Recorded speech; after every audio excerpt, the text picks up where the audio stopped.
Hello friends, I am back with another video. तो सेबी ने कुछ चेंजेस लेकर आई है जिससे कि हमारा ट्रेडिंग काफ़ी इफेक्ट होगा, इससे काफ़ी ज़्यादा इम्पैक्ट पड़ेगा। तो उसी चेंजेस के बारे में बात करते हैं कि क्या क्या चेंजेस है, हमारी ट्रेडिंग कैसे इससे चेंज होगी एंड मेरा व्यू क्या है इसमें, ओपिनियन, पर्सनल ओपिनियन इसमें शेयर करता हूँ। ठीक है, तो चलो डायरेक्टली उस पीडीएफ पे चलते हैं जो सर्कुलर सेबी ने रिलीज़ किया है, उसको देख लेते हैं।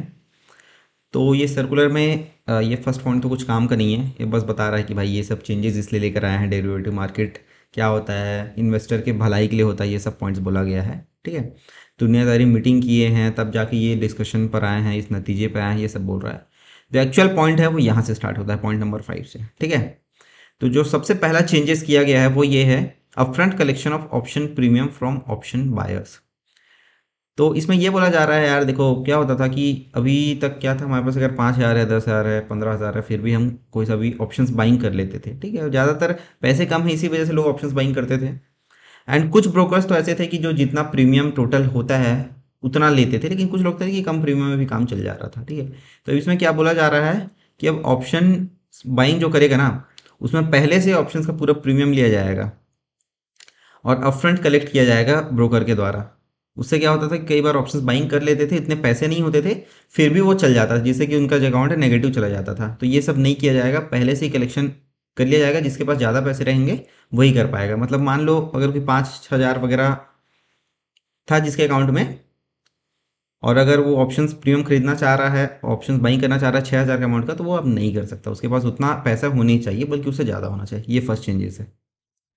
और ये इसको इम्प्लीमेंट होने में अभी थोड़ा टाइम है। बोल रहा है कि 1 Feb 2025 तक का वक्त दिया जा रहा है कि आप लोग अच्छे से इसको एनालाइज कर लीजिए, दोनों सेगमेंट को, एनएससी एंड बीएससी को, कि आपको कैसे चेंजेस करना है। सेबी ने ऑर्डर दे दिया है। ठीक है, जो सेकंड बोल रहा है वो removal of calendar spread treatment on expiry day. मतलब कि देखो, ये कैलेंडर स्प्रेड एक ऑप्शन सेलिंग टाइप का स्ट्रेटजी होता है, जिसमें कि ऑप्शन सेलिंग भी होता है और ऑप्शन बाइंग होता है, दोनों मिला के एक स्प्रेड बनता है, जिससे कि मार्जिन बहुत कम लगता था। तो यही कहना है सेबी का, ये कहना है कि भाई ये बहुत ज़्यादा इसमें रिस्क होता था एंड एक्सपायरी डे पे लोग हैवी क्वांटिटी में एक कैलेंडर स्प्रेड बनाया करते थे, तो ये बहुत रिस्की है उनके लिए, इसलिए इसे हटा दिया जाएगा। हटा दिया जाएगा इन द सेंस कि अब वो मार्जिन वाला जो बेनिफिट मिलता था वो मिलेगा ही नहीं एक्सपायरी डे पे। स्पेशली ऑन एक्सपायरी डे बोल रहा है, बाकी दिन पे चलेगा, लेकिन जिस दिन एक्सपायरी डे होगा उस दिन अगर वो सब कॉम्बिनेशन ऑप्शन बाइंग सेलिंग का करेंगे तो स्प्रेड बनेगा नहीं और मार्जिन कम नहीं हो पाएगा। तो ये बोला जा रहा है कैलेंडर स्प्रेड। इवन जो कॉम्बिनेशन में जो करते थे, जैसे कि फ्यूचर्स के एग्जांपल लेके ये बता रहा है कि अभी करंट मंथ का एक्सपायरी वाला कोई सा अगर यूज़ कर रहे हैं, ठीक है, उसके साथ कॉम्बिनेशन में अगर नेक्स्ट मंथ के एक्सपायरी वाला करेंगे तो भी नहीं चलेगा। क्योंकि अगर आज एक्सपायरी है तो आज एक्सपायरी डे में एक्सपायर्ड होने वाला कॉन्ट्रैक्ट होना ही नहीं चाहिए, तभी वो कैलेंडर काम करेगा। ठीक है, तो ये ऑप्शन सेलिंग वालों के लिए, ऑप्शन जो बाइंग करता है उसके लिए इसे कोई वो वाली बात नहीं है ना। इसका भी जो चेंजेस करना होगा वो 1 Feb 2025 तक का टाइम दिया गया है। अच्छे से समय लो, कैसे करना है क्या करना है, वो एनएससी एंड बीएससी डिसाइड करेगी, उसके बाद ही कुछ एक्शंस होगा। थर्ड चीज़ बोल रहा है intraday monitoring of positions limit. इसमें सेबी का ये कहना है कि भाई इंट्राडे में कई ऐसा भी होता था ना कि लोग वो करते थे कुछ ना कुछ, मतलब लोगों को फंसाने के लिए अनवांटेड लाइक पोजीशंस किसी के में बनता था कि सिर्फ मार्केट को ऊपर नीचे फ्लक्चुएट करवाने के लिए भी कई लोग करते थे कि हैवी क्वांटिटीज़ वगैरह में करते रहे होंगे। तो उसको अवॉइड करने के लिए ये पॉइंट लाया जा रहा है, ऐसा बोलता है सेबी। वो बोल रहा है कि अब हर जितने भी अकाउंट होंगे, डिमेट अकाउंट, सबका इंटरडे पोजीशंस कितना हो रहा है उसको मॉनिटर किया जाएगा। और इसके लिए दिन में कम से कम 4 स्क्रीनशॉट लिया जाएगा उनके ब्रोकर अकाउंट के थ्रू, एंड उसको चेक करेंगे कि देखेंगे कहीं पर अनवांटेड पोजीशंस तो नहीं बने हैं। अगर ऐसा बन रहा होगा तो उसके अकाउंट को मतलब केयरफुली वॉच किया जाएगा। तो ये नई चीज़ है, इससे हमको तो ऐसा कुछ फ़र्क नहीं पड़ने वाला है। एंड ये बहुत इंपॉर्टेंट चीज़ बोल रहा है, contract size of index derivative, ये बहुत इंपॉर्टेंट चेंज हुआ है। बोल रहे हैं कि भाई अभी तक जो भी कॉन्ट्रैक्ट साइज चल रहा था, जैसे कि जो अभी रिसेंटली चेंज हुआ था, निफ्टी का 15 हो गया था, बैंक निफ्टी 25 वगैरह, तो बोल रहा है बहुत कम है।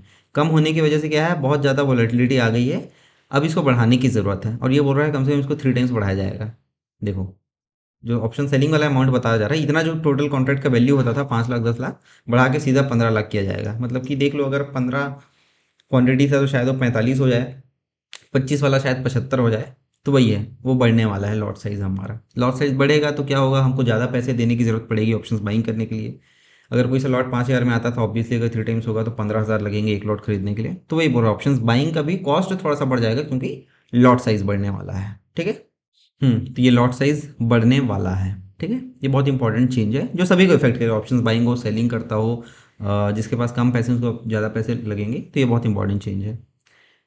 और इस चेंज को भी थोड़ा जल्दी होगा, ये बोल रहा है कि 20 नवंबर 2024 तक का टाइम दिया गया है एनएससी एनबीएससी को, उतना दिन में उनको डिसाइड करना है क्या लॉट साइज वो फिक्स करेंगे और कैसे करेंगे। नेक्स्ट बोल रहा है rationalisation of weekly index derivative products, ये भी बहुत इंपॉर्टेंट चेंज है। इसमें ये बोला जा रहा है भाई कि अब जो वीकली एक्सपायरी होती थी हमारी इतनी सारी, फिर निफ्टी का हो गया, bank Nifty, Nifty mid cap, तो अब इतना सारा एक्सपायरी नहीं होगा, वीकली एक्सपायरी इतना सारा नहीं होगा। अपने एक्सचेंजेस को कोई सा भी एक इंडेक्स का डेरिवेटिव डिसाइड करना है कि उसी के पास वीकली एक्सपायरी होगा। तो आने वाले दिनों में हम देखेंगे वीकली एक्सपायरी या तो सिर्फ बैंक निफ्टी का होगा या निफ्टी, दोनों में से किसी एक ही इंडेक्स डेरिवेटिव का होने वाला है। बाकी जो मंथली एक्सपायरी होता था वो बाकी सबका होगा, लेकिन वीकली सिर्फ एक का ही होगा। वैसे बीएसई में भी कोई एक का ही होगा, सबका नहीं होगा। तो बहुत इंपॉर्टेंट चेंज है, इससे बहुत ज़्यादा लोगों को फ़र्क पड़ेगा, क्योंकि यार बहुत लोग हीरो जीरो ट्रेड करने वाले थे, एक्सपायरी रोज रोज एक्सपायरी होता था तो हीरो जीरो करने वाले बहुत लोग आ गए थे। एंड हीरो जीरो अल्टीमेटली इससे फ़ायदा होता इन्फ्लुएंसर को ही है, जो अकाउंट खुलवाता है, ब्रोकर जिससे कमीशन लेता है, उसी सबको फ़ायदा होता है। ट्रेडिंग करने वालों को एज सच हीरो जीरो से फ़ायदा होता नहीं था, लॉस ही होता था लोगों को। तो ये कहीं ना कहीं हाँ लोगों के फ़ायदे के लिए ये चीज़, अगर वीकली एक्सपायरी बहुत सारे हट जाएंगे, एक ही रहेगा, तो थोड़ा वोलेटिलिटी कम होगी मार्केट में, क्योंकि एक्सपायरी डे पे वोलेटिलिटी भयानक टाइप से हो जाती है। आप लोग को भी मालूम है कैसे लोगों को ट्रैप करते हैं, पोजीशंस कटवट होता है, जिसकी वजह से वोलेटिलिटी ज़्यादा हो रही थी। इस ऐसा करने से थोड़ा सा मार्केट स्टेबल होगा अब। इसको भी 20 नवंबर 2024 तक का टाइम दिया गया, इतना में आपको डिसाइड करना है भाई कौन सा वो होगा, फिर निफ्टी होगा, बैंक निफ्टी या निफ्टी, क्या होगा वो एनएससी डिसाइड करेगा। 6 पॉइंट बोल रहा है increase in tail risk coverage on the day of expiry, है ना। तो बोल रहा है कि भाई एक्सपायरी के डे में क्या होता था, कई बार अनवांटेड स्पाइक्स आ जाते हैं, तो जो ऑप्शंस बाइंग का तो चलो लिमिटेड रिस्क होता है, बट जो ऑप्शन सेलिंग करता था उसका रिस्क कई बार ऊपर नीचे फ्लक्चुएट होता था, प्रीमियम का ऊपर नीचे होने की वजह से, जिसकी वजह से बोल रहा है कि भाई जो जो भी शॉर्ट करेगा कोई सा ऑप्शन कॉन्ट्रैक्ट, उसको 2% का ईएलएम देना पड़ेगा, मतलब भाई एक्स्ट्रा मार्जिन देना पड़ेगा, ठीक है, एक्सेसिव लॉस मार्जिन वगैरह देना पड़ेगा 2% का, ताकि अगर अनवांटेड स्पाइक आता है ऑप्शंस कॉन्ट्रैक्ट में जिससे अगर लॉस होगा, तो ऐसा ना हो कि उनके अकाउंट नेगेटिव में चले जाए, उतना लॉस को मैनेज करने के लिए एक्स्ट्रा पैसे उनके अकाउंट में होने चाहिए। ये चेंजेस लाया गया है, ये ऑप्शन सेलर को इफेक्ट करेगा। अच्छा तो ठीक है, बस अल्टीमेटली यही था। कब कब होगा, टोटल 6 चेंजेस लेकर आए हैं, कब कब ये स्टार्ट होगा उसको देख लीजिए। Upfront collection of option premium buyer से, ठीक है, ऑप्शंस बायर्स को अब भाई जितना प्रीमियम आप ट्रेड करने वाले हो उतना आपको पैसे देने ही पड़ेंगे। जो भी ब्रोकर यूज़ करता था एक्स्ट्रा लेवरेज देता था वो सब बंद होने वाला है, ठीक है। 1 फरवरी 2025 को ये इंप्लीमेंट होगा।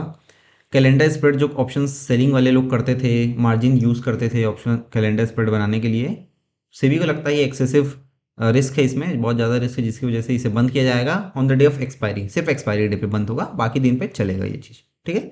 ये भी 1 फरवरी 2025 से इंप्लीमेंट होगा। Intraday monitoring of position limit, मतलब कि पोजीशंस आपका कितने बन रहा है, तो दिन में रैंडमली 4 फोटोज क्लिक करेगा ब्रोकर के थ्रू, सेबी इसको जांच करेगा भाई कोई सा अकाउंट ऐसा तो नहीं जहाँ पे अनवांटेड एक्टिविटीज़ हो रही है। 1 अप्रैल 2025 से ये चीज़ इंप्लीमेंट होगी, अभी नहीं।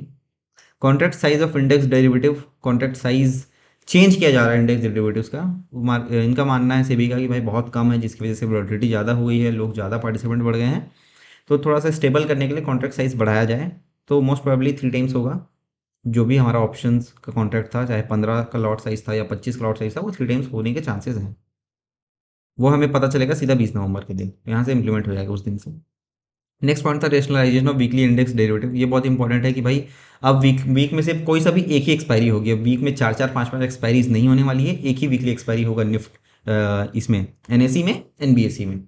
एंड बाकी जो हमारा मंथली एक्सपायरीज होता था वो पहले के जैसा चलता रहेगा नॉर्मली।